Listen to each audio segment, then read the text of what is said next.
What is up, people of the internet? It's Dave, it's Duncan, back from Metal Epidemic for another album review. For this review, Duncan and I have been checking out the new album from German funky hardcore band Slope. The band's new album, Freak Dreams, will be released on February 2nd on Century Media Records. So, I hate to say we told you so, but we're going to do it anyway.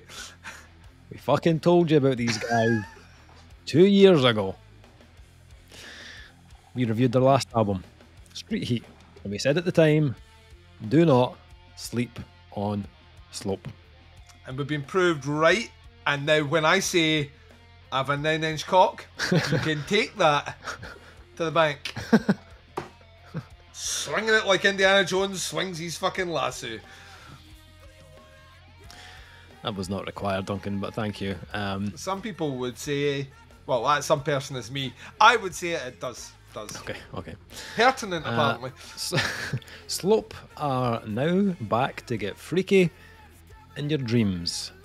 This time on Century Media Records, ladies and gents. Again, we fucking told you this was only going to get bigger. So, these 11 new songs have it all.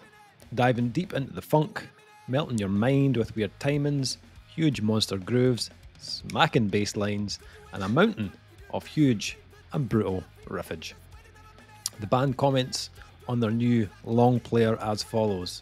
Freak Dreams is a mix of all our individual influences and by far our most diverse album. On some songs we did a lot of experimental elements that gives the record a different vibe, and we couldn't be more happy with the outcome. The whole process of writing it felt like evolving into a new chapter for Slope, and we are proud to share it with the world. The lyrics delve into the personal struggles and unsatisfying situations that many face in today's world, particularly the feeling of being deceived by the system. Their music serves as a powerful medium to address these issues, resonating with audiences who can relate to their messages. So, Duncan, we both dug the shit out of that last album. It was really, really, really good. It came out of fucking nowhere. Yeah. Came in like a wrecking ball, Dave. It did. But what did they serve up on Freak Dreams, and did we like it? Tell me now, Duncan. What? Why Shaggy on the call? Like, I don't know. What did you make of Freak Dreams? Right, so, like, Dave kind of stole my opening gambit, which was, that's right, internet, I'm right, you're wrong. Which was going to be, like, it was the first chapter of my long-form review. Was chapter 1 was, look how right I am. Second chapter was, nah, I'm right, you're wrong. And then the last chapter was, hate to say I told you so. Oh, it's quite a short book. 3 chapters there. Oh, no, there's no... I skipped out all the chapters on all the songs. Right. So that was just 3 chapters. Right. Oh. See, that's quite a short book. That's a short story, actually. That's a poem. That's a blog. That's a blog, Duncan. That's what you've done there. You blogged it. So it was always going to be interesting when we heard these guys were on the old Century Media and, you know, label and, you know, and how much will that change the sound? And I'm trying to think, it was one of the podcasts we played that's ticking. So it might have been the last one of the year, I think. Yeah. And I eagerly, like a prostitute looking for that green. I just went digging, right in for it's ticking. And so I had listened to that track, and I was like instantly like, this sounds fucking huge, like just like absolutely massive. The production was the first thing that caught me, and I was like, this feels like fucking the 90s in steroids. So, like, I kind of, from that, I was, a lot of the apprehension that may come with let's see if they can live up to it on a bigger label, was kind of gone. Like, I kind of, like, so they have that track, so I'm going to assume quality control is in full effect here. I suppose what I wasn't expecting for was how much they leaned into the funk. Which made me a happy fucking bunny, right? We have a shared passion of all things funky. Oh, we do. And it is of all the genres with groove, it's the one that makes me happiest. It's the one that does make me want to fuck, right? And there's no way getting around that. And this album is like it's like if you took like Faith No More and a little bit of Incubus, Incubus, Fungus Among Us Incubus, and then like for some reason out of nowhere, like you brought in like a bit of that fucking like 90s hardcore that we've been talking about a lot tonight. That was in there, and then for some reason Spin Doctors showed up. Like they were just like in the back of the room saying, "Hey, we're just gonna jam in here," and then melded it all in, and then gave it this really fucking rad production, and then kind of just shoved it out there and said, "Party to this," and I was like, "Party on," because this is the. I'd listen to this. The one thing you can't do is smile. It is just like an infectious fucking album, and it kind of kicks in right from Big Talk. Like Big Talk is the one that kind of sets out the funky tones that you're going to get here. What I love about the band is they have that element of like, let's strip things down, give it the punk, and then it switches into the funk, sorry, and then it switches into the kind of punky hardcore. And those elemental shifts don't happen in every track. And some tracks they'll do just more punky hardcore than anything else.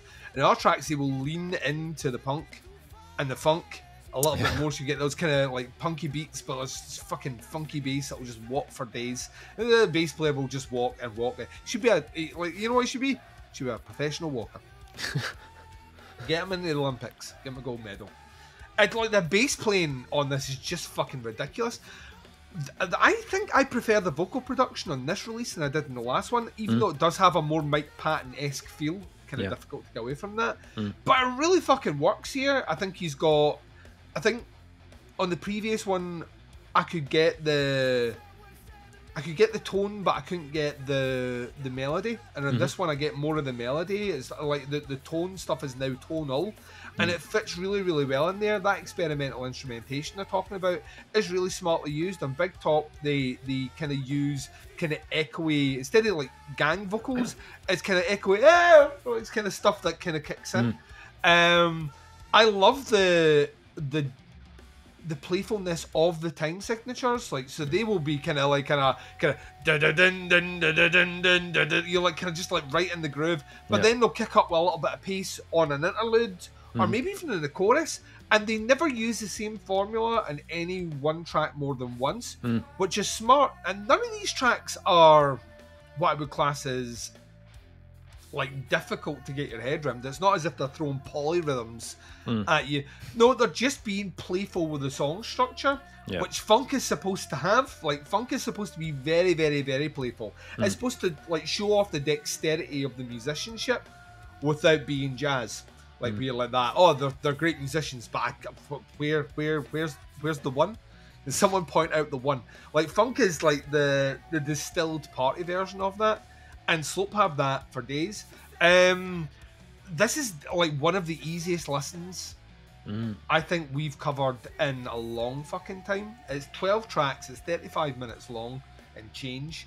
And it fucking flies through.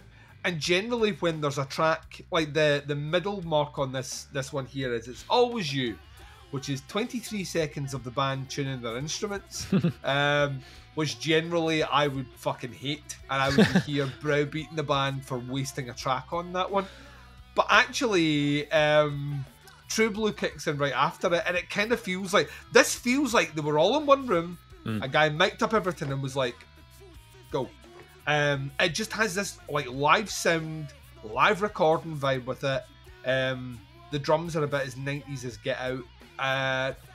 And it flows really, really, really well. Like I say, some tracks lean more on the kind of funky side, whether it's a track like Nosedive, for example, which is, you know, kind of playful, and it's bringing you in with it before they're going to hit you with that kind of hardcore punky section towards the end. And then there's other tracks like It's Ticking, which right from the off has this kind of Faith No More-esque bounce. Like, you want to bounce when you're listening to it. You want to fucking throw your beer over your shoulder, grab someone and go, "Ah!" as you're jumping together, syncopated.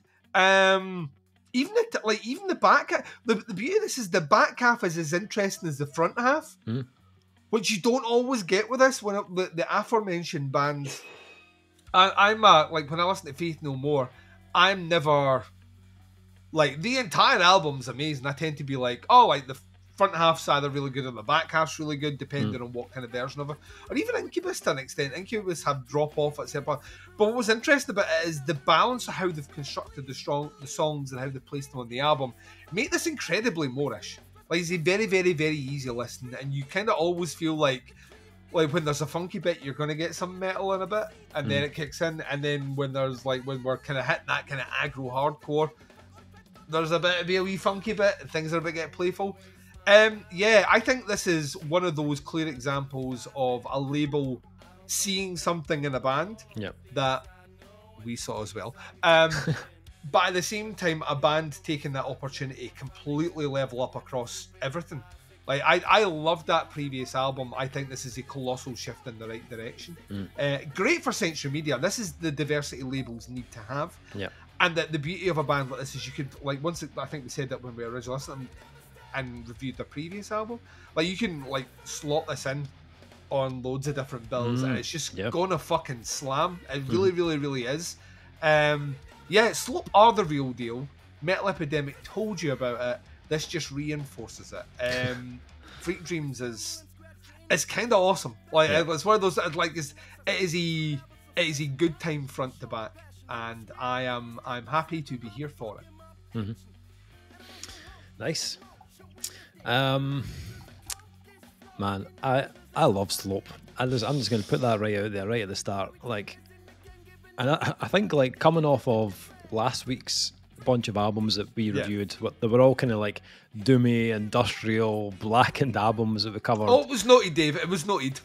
So yeah, I knew like this week I knew exactly what album I was listening to first for this week's reviews. It was always going to be the new Slope album, because these guys are a fucking vibe. These guys are a vibe. Like, feeling tired, listen to Slope. Feeling depressed, listen to Slope. Feeling horny, listen to Slope. I guarantee you will feel better afterwards. This is like audio Prozac, but without the side effects. Is it an album that you could describe as a whole lot of fucking? You know what I mean? Whole like whole lot of fucking going on. Like, listen to this album. Oh, what a fucking fun it is, Duncan. Yeah. But what I love about Slope though is, although like there are bands that you could liken Slope to, they are their own thing. Like, I could pick Slope out of a funky hardcore lineup, right? I want to see that funky hardcore lineup. It's kind of like The Usual Suspects, except everyone's doing a bit of this further. Bit of gyrating. Just a lot of weird dress sense. Giant glasses on one guy for no reason. Some guy with dreadlocks, there's enough character, enough personality in this band's sound that separates them from their influences.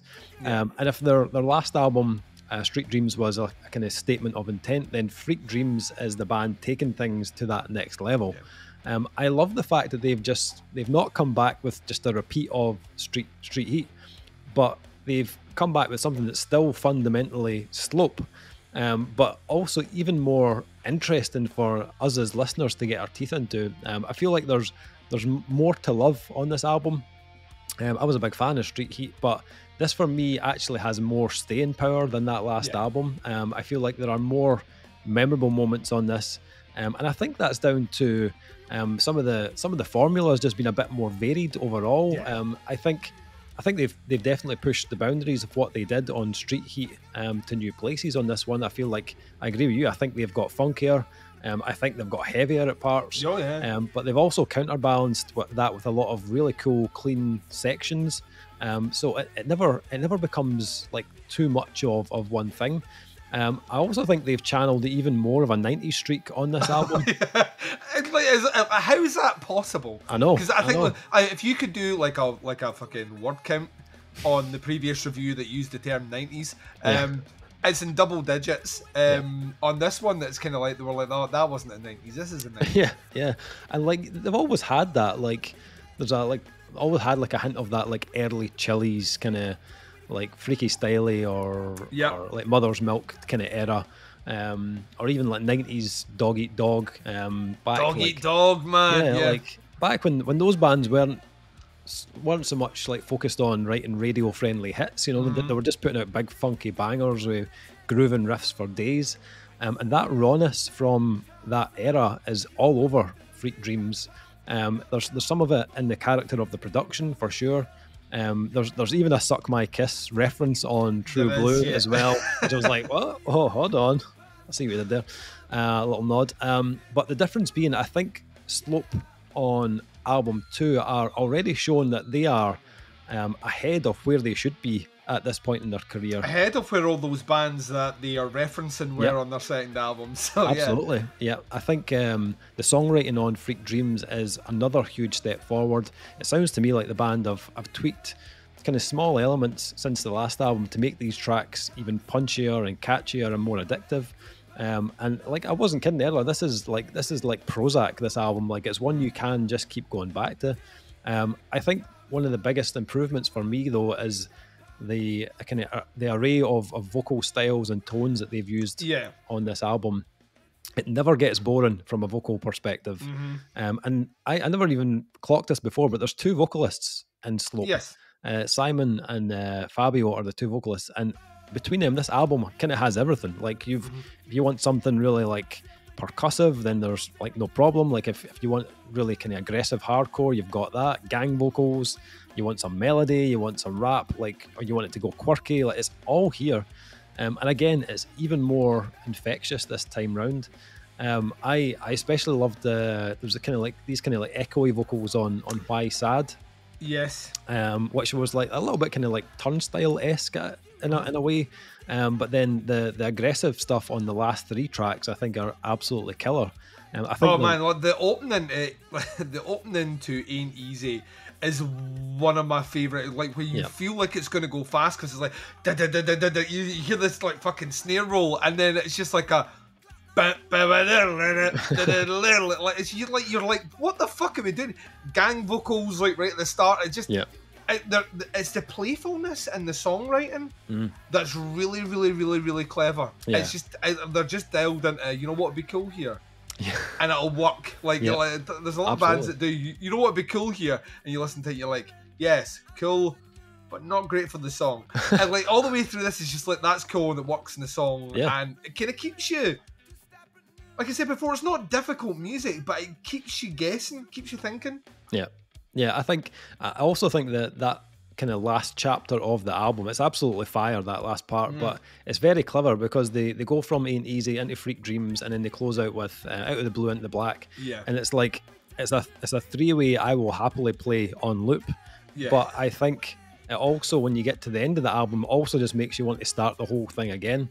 I actually think Out of the Blue into the Black could be one of their heaviest tracks to date. I really agree with that. Which is not common to close an album like this. Yeah. Once again, it's like the band kind of subverting expectations by doing that. Like you were saying, like the last 3 tracks are the kind of heavier songs on this, which is not common for a band like this. You would tend to front load them, especially if you want people to acclimate to your new sound. You kind of bring them in with a sound that they're familiar with, and then you sneak in the stuff that you want to do new. But I think it actually works better because the tracks before play with so much more quieter moments and melodic moments and all the rest. That when those last 3 tracks kick in, you kind of in the party and you're like, oh no, they're serious as fuck right now. But still being playful. It's absolutely. Like really, really, really, really clever. Yeah, I totally agree. It's hard, like, just to not get totally down with this album. Like, it's just so addictive. I mentioned Turnstile earlier, and I kind of see this band's trajectory going in a similar way, to be honest. Like, I feel like Turnstile, for me, released their best album, Glow On, in 2021. That was their 3rd album. I think Slope are walking a very similar path to success with their releases. I think the next Slope album might be their holy grail. I think it might be that kind of like Glow On type album that just makes them go fucking. Well, I think this is smart. It's a smart move from Century Media to pick them up. Yeah, I mean, it really, really is quick because like Turnstile, I feel, have been weirdly a turnstile for many bands to experiment with different styles, genres, the way they approach music, the formula like of how long a song needs to be is kind of out the window now. What you can put in it, and we've seen the effect in the last 3 years. Like bands are like hardcore bands, punk bands, metal bands to an extent as well are kind of almost ripping up the rule book on what a song structure should be or how an album should flow. I think you're right. I think Slope have the potential. Like, see if Slope went to open for... see if you're Turnstile out there, or anyone who's in charge of stuff, put Slope as your opening band and take them out. Like, get them maximum. That's the beauty of it, because, like, before the previous album, we were like that. We don't know how many people hear this. You're going to have to go out your way to check this band out. They're now on a label that has a foothold and presence. That's going to get out there, and that's only going to do them benefit. The more people that listen to this, the more eyes that see them live, the more people are going to be wearing Slope t-shirts, although I've never even checked out their merch, and now I kind of want a Slope t-shirt then. I want it. Okay, final thing, scores for Freak Dreams. Oh, that's right, we do that here, don't we? We do that. What are you scoring Freak Dreams? I think this is a 4.5. Very much like yourself. I think they are pretty much close to a career-defining album. I don't think it's that far away. So I'm going to reserve my 5 for when that drops. But this is a fucking great time. Like this is an album I can say hand on heart and with a great deal of confidence I will revisit a shitload this year. Because it just makes me feel good, makes me feel happy, and the music on it's fucking rad. So yeah, 4.5. Completely agree. 4.5 from me as well. Thoroughly enjoyed this album. I feel like it's came out in January, but this could be like a summer hit. This could be like an absolute summer album. It's got that real feel-good vibe to it. If you like any of the bands we mentioned in this review, then check this out. It does not disappoint. See, even if you don't, check out Slope. Right? Come on, let's be serious here. When are we wrong, Dave? Anything we've been proved right again here. Again, never wrong. Trust us. Trust. Give us your pin number. So, new Slope album, Freak Dreams, out on February 2nd on Century Media Records. Links below at the band and the pre-order. Check them out. Give them some love. Have a listen to this album. Let us know what you think. That is the review. Thank you for checking it out. We'll be back with another review very soon. But until then, take care. Speak to you soon. Bye, everyone.